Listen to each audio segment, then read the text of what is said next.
অবশেষে সামনে এলো সেই হাড় হিম করা সিসিটিভি ফুটেজ। দরজার সামনে দাঁড়িয়ে থাকা ছোট্ট রামিসাকে ঠিক কিভাবে তুলে নিয়েছিল ঘাতক সোহেল রানা, জানলে অবাক হয়ে যাবেন। তাই ভিডিওটি শেষ পর্যন্ত দেখতে থাকুন। মিরপুর পল্লবীর সেকশন 11 এর সেই অভিশপ্ত বহুতল ভবন সিসিটিভি ফুটেজে দেখা যায় পপুলার মডেল হাই স্কুল এর দ্বিতীয় শ্রেণীর ছাত্রী রামিসা তখন নিজের ফ্ল্যাটের দরজার সামনেই ছিল।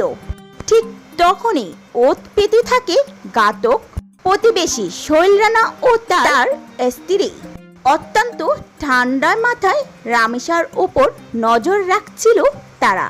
চারপাশ জনশূন্য থাকায় সুযোগ নিয়ে মুহূর্তের মধ্যে রামিসাকে ফুসলিয়ে এবং জোরপূর্বক টেনে হিঁচড়ে নিজের ঘরে তুলে নিয়ে যায় এ নর পশু। ভেতরে নিয়ে যাওয়ার পর আসক্ত সোহেল ও তার স্ত্রী স্বপ্না মিলে রামেশার ওপর চালায় চরম বর্বরতা নির্যাতন। বড় বোন চলে যাওয়ার পর রামেশা কৌতূহলবশত ঘরের দরজা খুলে ঘরের দরজার চৌকাঠে এসে দাঁড়ায়। আর তখনই সোহেল সুযোগ বুঝে রামেশাকে কোলে তুলে নেয়।